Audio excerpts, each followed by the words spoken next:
I didn't think 12 years of marriage could collapse into a single sheet of paper. Not a love letter, not a photo, not a confession typed in a guilty midnight panic. A DNA test. I was standing in our home office, the little room we always promised we'd finally organize next weekend, with dust on my fingertips and a cardboard box on my lap. The box was labeled "Important Documents" in my husband's handwriting, the same neat lettering he used on our son's school folders. Our son Michael turned 8 last month. 8 years of scraped knees, bedtime stories, soccer cleats left by the door, and me saying, "I've got you, baby," without ever imagining that the ground beneath those words wasn't solid. Inside the folder with Michael's name on it, there it was, a paternity test dated 6 months after he was born. I remember the exact way my throat tightened, like my body was trying to swallow the truth before my brain could read it. 99%. The name on the results wasn't mine. It was my husband's cousin. The cousin who shows up at family gatherings with perfect hair and perfect manners. The cousin whose husband always offered to refill my wine glass and asked Michael about school with a smile that now felt rehearsed. The cousin I had hugged at our wedding like she was family. Because she was. My hand started shaking so badly the paper crackled. I read it again and again, like repetition could change the ink. I didn't scream. I didn't throw anything. I just sat there in the stale light of the desk lamp, hearing the faint sound of cartoons from the living room where Michael was laughing. Safe, oblivious, whole. Then the front door opened. Footsteps, grocery bags, my husband's voice calling my name like nothing in the world was wrong. I walked out of the office with that paper in my hand and my marriage in my chest, and I said, as calmly as I could manage, "Explain this." He looked down at the page, and I watched the color drain from his face. Fast, total, undeniable. The silence that followed was louder than any argument we'd ever had, because in that silence I understood something terrifying. This wasn't a mistake. This was a plan that had lasted 8 years. My name is Janelle. I'm 38. And for most of my adult life, I believed I had built the kind of steady, honest home people secretly envy. I wasn't naive. I knew marriages took work. I knew love wasn't a movie. But I believed in effort, in routine, in choosing each other, even on boring Tuesdays. I believed in the small vows you don't say out loud, like making coffee the way he liked, or keeping your voice gentle when your partner came home exhausted. I met Marcus when we were both in university. I was studying education, the kind of student who color-coded lecture notes and volunteered for everything because being needed made me feel safe. Marcus was in accounting, quietly confident, the type who looked like he had a plan, even when everyone else was still figuring out what they wanted to be. We met at the campus coffee shop where he worked part-time. He remembered my order after the second week. Not because I was special, because he paid attention. That was his charm. Not loud, not flashy, just present. When he asked me out, it wasn't some dramatic gesture. He just slid a napkin across the counter with his number, smiled like he was giving me a secret, and said, "If you want to get dinner sometime, I'd like that." I wanted it. Our first date was at a small Italian restaurant near campus. The place smelled like basil and warm bread, and we talked until the staff started stacking chairs. He told me he grew up in a rural town about 50 miles from mine. We laughed over how both of us had spent high school dreaming of leaving, and now we were both sitting in a city restaurant pretending we weren't still amazed by how big the world was. We dated through the rest of college, weekends hiking, late nights in the library, cheap takeout eaten on the floor of his apartment because neither of us owned a real couch yet. He would hold my hand while I practiced lesson plans out loud, and he'd tease me, softly, about how I already sounded like a teacher. After graduation, we moved to the city together. Marcus joined an accounting firm. I took a job teaching second grade.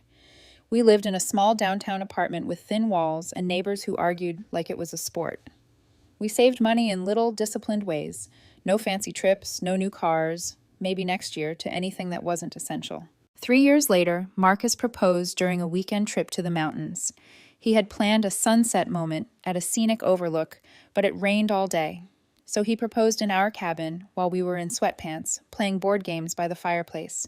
His hands shook when he opened the ring box. I remember laughing, not because it was funny, but because the sweetness of it overwhelmed me. I said yes. We had a medium-sized wedding at a botanical garden. Spring flowers everywhere, families smiling, photos that looked like a promise. We went to Florida for our honeymoon and walked beaches with our fingers intertwined, talking about our future like it was something we could simply choose and keep. And for a while, we did. We bought a 3-bedroom house in a neighborhood with good schools. We renovated slowly, painting walls ourselves, installing flooring on weekends, planting a vegetable garden in the backyard because Marcus liked the idea of providing something with his own hands. We waited to have a baby until we felt stable, careers growing, money saved, a sense that we had earned the right to expand our happiness. When I got pregnant, Marcus bought baby books that same weekend. He assembled the crib like it was sacred work. We found out we were having a boy and named him Michael after Marcus's uncle, the man who had basically raised him. When Michael was born, Marcus stood right beside me, eyes wet, whispering, "We did it." And I believed him. But here's the detail that used to feel harmless, until it didn't. Marcus's cousin Kevin and his wife Rachel lived about an hour away. They weren't in our daily life, but they were always around. Holidays, birthdays, family barbecues. Kevin was the easygoing one, the man who joked with everyone, patted Marcus on the shoulder, called me kiddo, even though I hated it. Rachel was polished and sweet, the type who brought perfect desserts and remembered every child's allergy. I never thought to be suspicious of family, because who does? 8 years into being a mother, I learned the cruelest truth of all. Sometimes the people closest to you don't betray you impulsively. They betray you with patience. Looking back now, the warning signs were there, but they were quiet, subtle, wrapped in the kind of normalcy that makes you doubt your own instincts. After Michael was born, life didn't fall apart. That's the part people don't understand. There was no sudden distance, no coldness, no dramatic shift that screamed affair. Marcus was a good father, attentive, involved, the kind of man other parents complimented at birthday parties. He did bath time. He learned how to braid Michael's hair for school spirit days. He coached soccer even though he hated the heat. If anything, his dedication deepened after Michael arrived, which is exactly why the truth hurt the way it did. Kevin was around more during those early years. At the time, it felt logical. Family stepping up. He offered to help with house projects. He'd stop by during holidays since we were already in town. Sometimes he stayed longer than planned. Sometimes Rachel couldn't make it and sent her apologies through him. There were moments that now replay in my mind with a sharpness that makes my chest ache. Like the way Kevin watched Michael when he thought no one was paying attention. Not the casual glance of an uncle, but something heavier, something searching. At the time, I told myself he was just sentimental. He and Marcus grew up close. Maybe he saw Marcus in Michael. There were comments too, small ones. "He's got my eyes," Kevin joked once. I laughed politely and said, "Actually, they're Marcus's." Kevin smiled, but it didn't quite reach his eyes. Marcus brushed it off. "He just likes kids," he said later, squeezing my hand. "You're overthinking it." And I believed him. Rachel was distant, not openly cold, just quieter over the years. She stopped staying late at gatherings, stopped joining group photos. When I asked Marcus once if something was wrong, he shrugged and said maybe she was stressed about work. I didn't push, because pushing felt unnecessary when everything else looked so solid. But there were other things that didn't register as betrayal, just imbalance. Marcus became strangely protective of certain boundaries. He discouraged me from digging through old paperwork when I mentioned reorganizing the office earlier than planned. "It's a mess," he said. "I'll handle it." He also started insisting that some conversations were private family stuff when Kevin was involved. If I asked what they talked about, Marcus would answer vaguely. Business, stress, life. I noticed how Kevin always seemed to know our schedule. When Michael had a soccer game, when we were hosting, when we were out of town. Again, I told myself this was normal. Families talk. What unsettled me most, but I buried it deep, was how alone I sometimes felt in my own marriage. Not abandoned, just compartmentalized. Marcus loved me. I know that now as much as I did then, but there were emotional doors he kept closed, and I told myself that was just how he was. Private, logical. Not everyone processes life out loud. The real shift, the one that planted the seed of dread I couldn't name, happened at Michael's 8th birthday party. Kevin and Rachel showed up after missing the last 2 birthdays. Kevin barely left Michael's side. He took photo after photo, crouching down, touching his shoulder, laughing too loudly at jokes that weren't that funny. At one point, I caught Kevin staring at Michael with an expression I couldn't read. Not joy, not pride, fear, the kind that flickers across someone's face when they're standing too close to the truth. I remember shaking it off, telling myself I was tired, telling myself motherhood makes you anxious. But a week later, when I opened that box in the office, every small, ignored moment lined up into something unmistakable. And I realized the worst part wasn't that I'd been lied to. It was that the lie had lived comfortably inside my home for 8 years, breathing, smiling, calling itself family. The moment I handed Marcus the DNA test, time did something strange. It didn't stop, it thickened. Every second stretched, heavy and sticky, like I was wading through something I couldn't escape. Marcus stared at the paper. His eyes moved slowly from the header to the conclusion, and I watched the exact instant his body gave him away. His shoulders dropped, not in surprise, but in surrender. For a split second, he tried to speak. His mouth opened, then closed again. He rubbed his face with both hands, the way he used to after long workdays, and that familiar gesture nearly broke me. Because it meant this wasn't confusion. It was recognition. "Say something," I whispered. My voice didn't sound like mine. It sounded thin, hollow. He exhaled, long and shaky. "Janelle." "No." I lifted the paper between us. "Explain. This." He sat down hard on the edge of the couch like his legs had given out. His eyes were glossy, unfocused, fixed somewhere past me. The groceries were still on the counter, milk sweating, bread slowly collapsing in its bag. Michael's laughter floated down the hallway, oblivious. Marcus pressed his palms together. "I never wanted you to find out like this."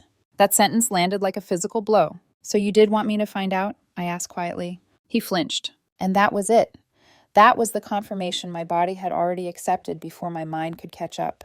I sank into the chair across from him, the DNA test trembling in my hands. "How long?" I asked. He swallowed. "A long time." "How long?" I repeated, sharper now. "Because that paper says 8 years. Tears finally spilled over. He nodded once, barely. "Since before Michael was born." The room tilted. I grabbed the arm of the chair to keep myself upright. "Who?" My throat burned. "Who is it?" He didn't answer immediately. I laughed then, not because anything was funny, but because the answer was already clawing its way up my spine. "Don't," I said. "If you say anyone else's name." "Kevin," he whispered. The name echoed between us like a gunshot. I stood so fast my chair scraped loudly against the floor. "Your cousin?" I asked. "Your family?" He started crying in earnest now, hands shaking. "It started before the wedding," he said. "At your bachelorette weekend." My ears rang. "What?" "They rented a beach house," he continued, words tumbling out like he'd been holding them back for years. "Kevin showed up with friends. Everyone was drinking. It was a mistake." "A mistake," I repeated. My voice sounded distant, like it was coming from another room. "We agreed it wouldn't happen again," Marcus said quickly. "But it did. It kept happening. It stopped when you got pregnant." "When I got pregnant," I cut in. "You mean when she realized the baby might not be yours?" Marcus broke down then. Full sobs. "She tested him," he said, 6 months after he was born. "She didn't want to lose you. She didn't want to destroy the family." I felt something in my chest crack cleanly in half. "You knew," I said. "You knew Michael wasn't yours." He nodded. "And you let me believe—" "You are his mother," Marcus said desperately, "in every way that matters. Biology doesn't change that." I stared at him like I didn't recognize the man in front of me. "Biology doesn't change your lie," I said. "It doesn't change 8 years of deception." I walked past him toward the hallway. My legs felt unsteady, like they belonged to someone else. I opened the guest room closet and pulled out a suitcase. "Janelle, please," Marcus said behind me. "We can fix this." I turned around, suitcase half open. "You don't fix 8 years of betrayal," I said. "You survive it." I packed mechanically. Clothes, toiletries. My hands moved on autopilot while my heart screamed. Marcus followed me, pleading, telling me he loved me, that it was just physical, that Michael needed us. "Michael." I froze at the sound of his name. "How long did Kevin know?" I asked. Marcus hesitated. "How long?" "All along," he whispered. I zipped the suitcase shut. That night I didn't go home. I went to a hotel, sat on the edge of a bed that smelled like bleach and unfamiliar soap, and stared at the wall until morning. And in the quiet, one truth settled heavily in my chest. The betrayal wasn't just about an affair. It was about a lie that had wrapped itself around my child, my marriage, and my entire sense of reality. And nothing would ever be the same again. The hotel room was too quiet. No cartoons humming in the background. No dishwasher running. No familiar creak of floorboards when someone shifted in their sleep. Just me, sitting on the edge of an unfamiliar bed, staring at a blank wall while my phone buzzed nonstop on the nightstand. Marcus called first, then texted, then called again. Please don't do this. We can talk. Michael needs you. Every message twisted the knife deeper, because none of them addressed the one thing that mattered most. The truth. I turned the phone face down and pressed my palms into my thighs, grounding myself in the ache of my own body. My hands were shaking. My stomach churned like I was going to be sick, but nothing came up. Shock is deceptive like that. It doesn't explode. It numbs. At some point, I lay down fully clothed and stared at the ceiling until dawn crept through the thin hotel curtains. When my alarm went off out of habit, I laughed quietly, another sound that didn't belong in my mouth. By morning, I had decided two things. I wasn't going back to that house yet, and I needed to hear the truth from everyone involved. I called Kevin. He answered on the first ring. That alone told me everything. Janelle, he said softly, like we were old friends catching up. I was hoping we'd talk. I closed my eyes. How long did you know Michael was yours? There was a pause, a measured breath. From the beginning. The casual cruelty of that answer made my chest tighten. And you stood at my table, I said, voice steady despite the storm inside me, and smiled. You held him. You let me thank you for being such a good uncle. I never meant for it to go this far, Kevin said. I cared about you. I laughed, sharp and bitter. You cared about yourself. He tried to apologize. I let him talk, let him confess how long it lasted, how Rachel didn't know, how he convinced himself staying silent was the lesser evil. I hung up without responding. Then I sat there and stared at my hands, trying to understand how the people who had laughed in my living room had been living a parallel reality, one I was never invited into. By midday, the numbness cracked. Grief rushed in like a flood. I cried for the life I thought I had, for the marriage I defended, for the years I spent trusting people who were lying to my face. But the hardest part, the part that stole my breath, was Michael. I missed him so badly it hurt physically. I pictured his gap-toothed grin, the way he curled into me when he was tired, the way he called out Mom, like it was the safest word he knew. And suddenly, guilt joined the grief. What kind of mother leaves? But what kind of woman stays in a lie so deep it poisons everything it touches? Marcus texted again. He keeps asking where you are. I stared at the message for a long time before replying. Tell him I'm on a work trip. The lie tasted bitter on my tongue, but I couldn't shatter his world on top of my own. That evening, I called a divorce attorney. Saying the words out loud, I need to know my options, made everything real in a way I wasn't ready for, but I said them anyway. Because avoiding reality had already cost me 8 years. The days that followed blurred together. I stayed with a friend at first, then moved into a small apartment near my job. It was sparsely furnished, just a bed, a couch, a table, but the emptiness felt honest. No pretending, no ghosts.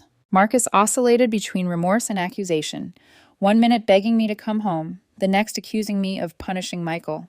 That accusation hurt the most, because I wasn't punishing him. I was protecting myself from falling apart in front of him. 2 weeks after I left, I agreed to see Michael. We met at a park, with Marcus present. When Michael saw me, he ran full speed across the grass and wrapped himself around my legs like he was afraid I'd disappear again. Why were you gone so long? He asked, his voice small. I knelt down, cupped his face, and swallowed the lump in my throat. Sometimes grown-ups have problems they need to work through, I said. But I love you, always.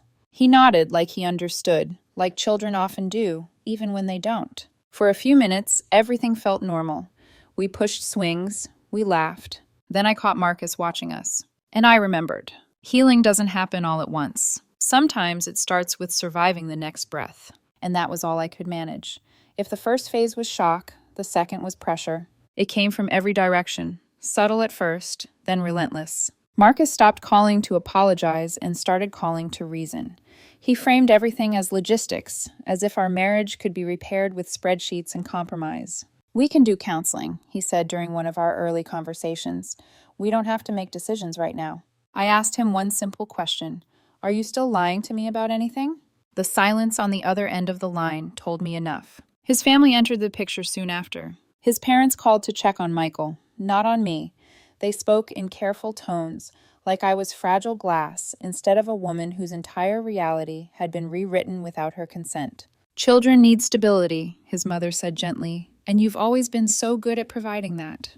Translation, go back, absorb it, keep the peace. Kevin's wife, Rachel, filed for divorce within weeks of the truth coming out. I found out through mutual friends. She didn't reach out to me directly, and honestly, I didn't blame her. Her life had detonated too, just in a different way.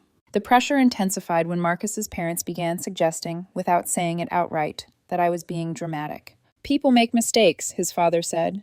Holding on to anger will only hurt you. I almost laughed. Anger wasn't what I was holding on to. I was holding on to clarity. Then came the issue of money. Marcus assumed that I would continue contributing financially to Michael's life exactly as before, regardless of the divorce. When I hesitated, he looked genuinely offended. "You're his mother," he said. "Biology doesn't change that." I stared at him across the table during mediation and said quietly, "Biology didn't stop you from lying either." That was the moment I saw something shift in him. Not remorse, but fear. Fear that the story he'd relied on might stop working. The hardest escalation came from inside me. I began questioning my own instincts, my own boundaries. Was I selfish for stepping back? Was I cruel for needing space? Was love supposed to look like endurance without limit? Therapy helped. Sitting across from someone who listened without defending anyone else was revolutionary. That's when I got the diagnosis. It explained so much. Why I'd always been sensitive to emotional shifts, why betrayal hit me like a physical wound, why I struggled to compartmentalize pain the way others seemed to. It didn't label me as broken. It named the truth. I had been navigating life without the tools I deserved. And suddenly my entire childhood made sense. The way I overcompensated, the way I blamed myself for other people's behavior, the way I stayed quiet to avoid conflict even when conflict was already destroying me. Once I understood that, something inside me hardened, not into bitterness, but into resolve. Marcus noticed the change immediately. "You're different," he said during one exchange about visitation schedules. "I'm clearer," I replied. Kevin tried to reach out again. He sent a long message about regret, about how he never meant to hurt me, about how complicated things had become. I didn't respond, because complexity is what people hide behind when they don't want to take responsibility. Michael and I settled into a rhythm every other weekend. Soccer games, science projects, movie nights with popcorn and blankets. He asked fewer questions as time passed. Children adapt faster than adults want to believe. The question of legal custody hovered over everything. My attorney explained my options carefully, neutrally. Despite not being Michael's biological mother, I had acted as his parent for 8 years. I had standing. But standing isn't the same as certainty. I made a decision that surprised everyone, including myself. "I don't want to fight in court," I told Marcus. "Not right now." He looked relieved, mistakenly. "This doesn't mean I'm disappearing," I added. "It means I need the freedom to define my relationship with Michael on truth, not obligation." That boundary changed the power dynamic instantly. Marcus was used to me accommodating, adjusting, softening. I wasn't doing that anymore. And the more I stood firm, the more the cracks appeared around him. Friends began to ask questions.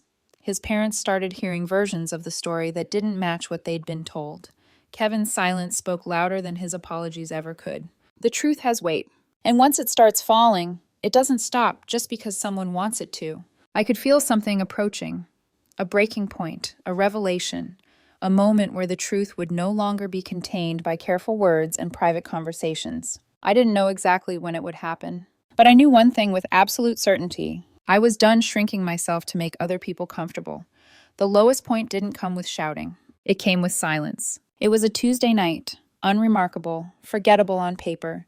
I was alone in my apartment, sitting on the floor because I hadn't bothered to buy a proper dining table yet.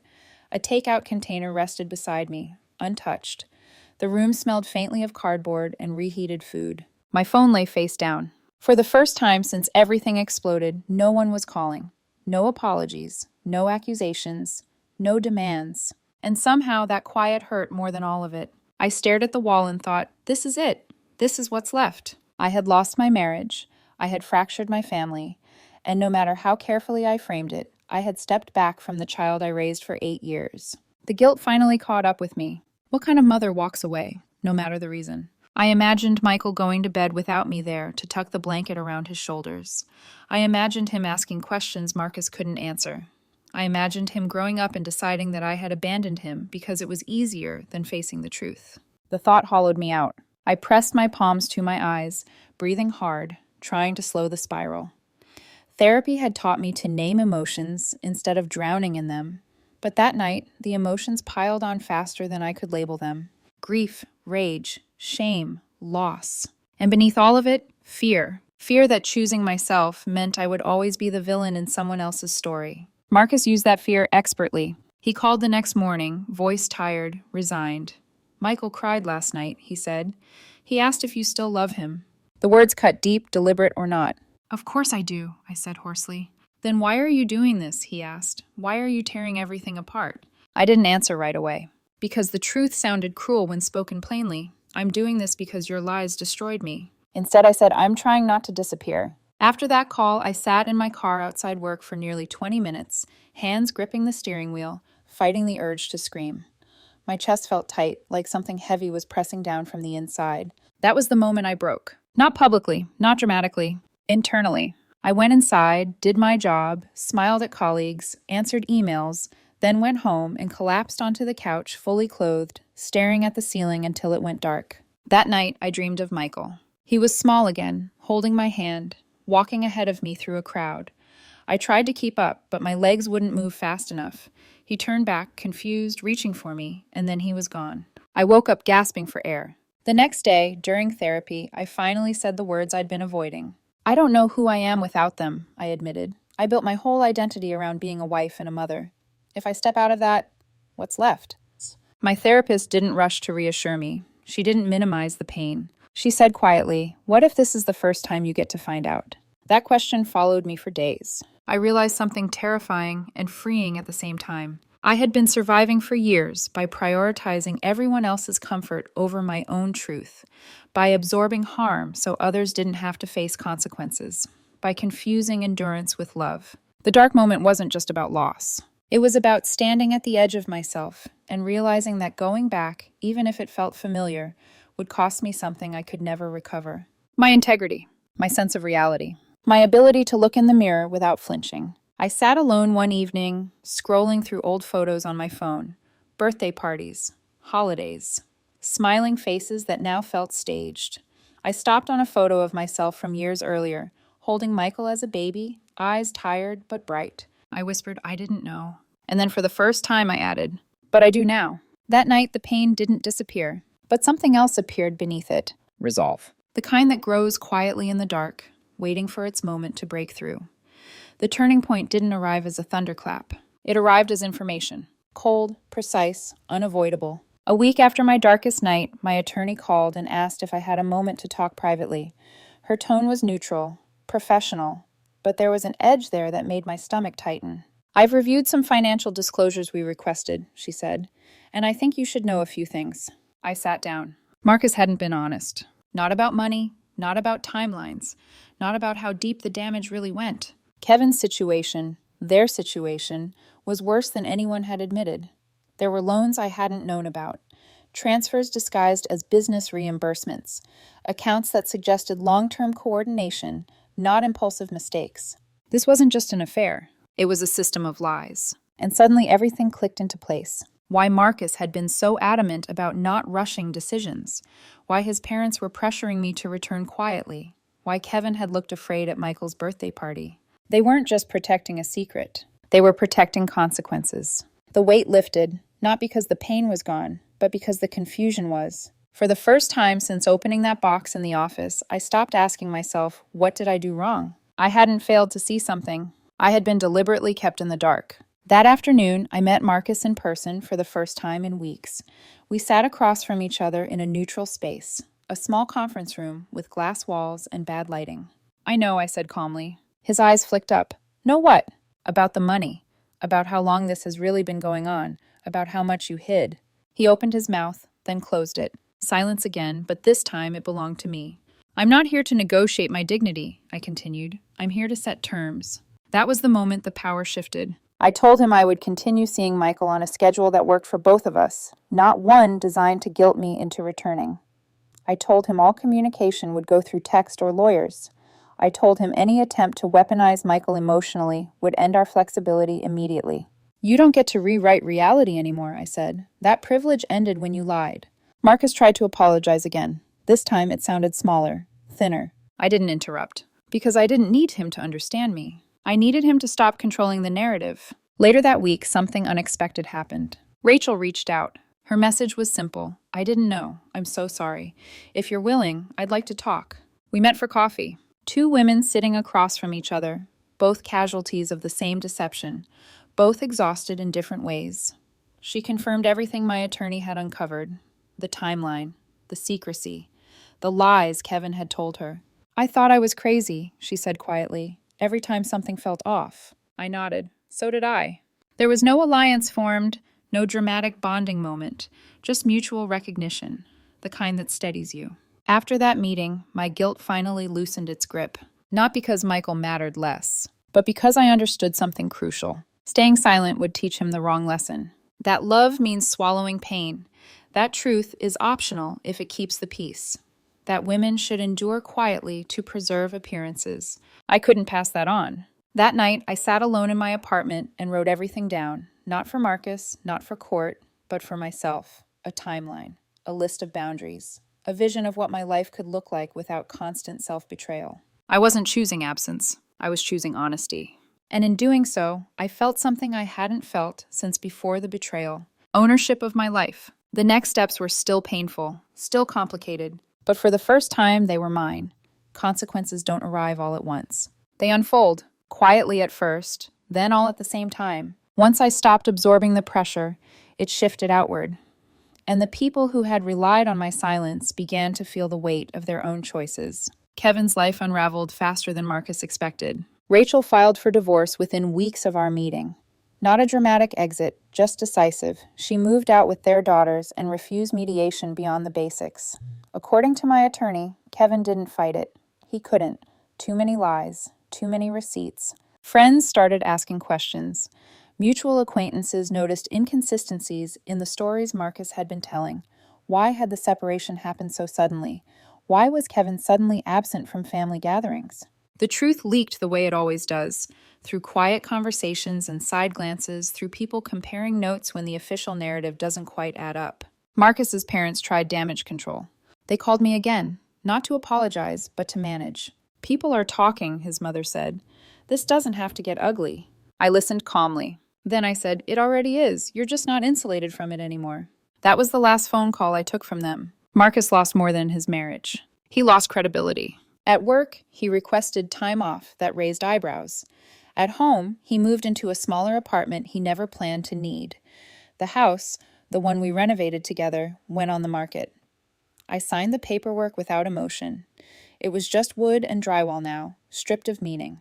Kevin's fall was harder. Rachel told me later, carefully, kindly, that his daughters barely spoke to him, that his finances were in worse shape than he'd admitted, that the version of himself he'd protected so fiercely couldn't survive scrutiny. Michael noticed changes too. He asked why people were upset, why adults whispered, why Kevin wasn't around anymore. I answered him honestly, but gently. Sometimes grown-ups make choices that hurt people, I said, and when that happens, things change. He nodded, processing in his own quiet way. As for me, I stopped explaining myself. I stopped defending my boundaries. I showed up for Michael when I could, present, steady, real. I stopped trying to compensate for something I didn't cause. I stopped performing forgiveness before I was ready. And slowly the narrative flipped. People stopped asking why I left. They started asking how I survived. Marcus tried once more, one final attempt to regain control. He emailed me late one night, saying he finally understood, that he wanted to take responsibility, that he hoped we could rebuild something. I read it without anger, and without hope. I replied with one sentence. I don't rebuild with people who required my silence to feel safe. Then I blocked him everywhere. The fallout wasn't loud. There were no public apologies, no dramatic confessions, no moment where everyone clapped and acknowledged my pain. But that wasn't the justice I needed. The justice was this. I walked away intact. And they had to live inside the truth they spent years constructing. Healing didn't arrive as closure. It arrived as quiet mornings. Coffee drank slowly, without tension sitting in my chest. A home that felt peaceful instead of watchful. Conversations that didn't require me to minimize myself to keep the balance. Life didn't magically become easy, but it became honest. Michael and I found a rhythm that belonged to us, not the one imposed by guilt or obligation, but one shaped by presence. When we were together, I was fully there. When we weren't, I didn't punish myself for needing space. I learned that love doesn't disappear just because proximity changes. I stopped measuring my worth by how much pain I could endure. Instead, I measured it by how truthfully I lived. Therapy continued, not as crisis management, but as growth. I learned to trust my instincts again, to recognize discomfort as information, not weakness, to stop apologizing for boundaries that kept me whole. I also learned something uncomfortable but freeing. Not every betrayal ends in hatred. Some end in indifference. Marcus became a chapter, not the story. Kevin became a lesson, not a wound. And the life I thought I lost turned out to be the one that had been holding me back. People ask me now how I knew it was time to walk away. The answer is simple. When staying required me to lie to myself and leaving allowed me to finally breathe. If there's one thing I want anyone watching this to understand, it's this. Loyalty without truth is just self-erasure. Forgiveness without accountability is just silence dressed up as virtue. And love that asks you to disappear is not love worth keeping. Sometimes the bravest thing a woman can do isn't to hold on. It's to let go, without burning, without screaming, without revenge. Just with clarity. And that clarity, it's the beginning of everything.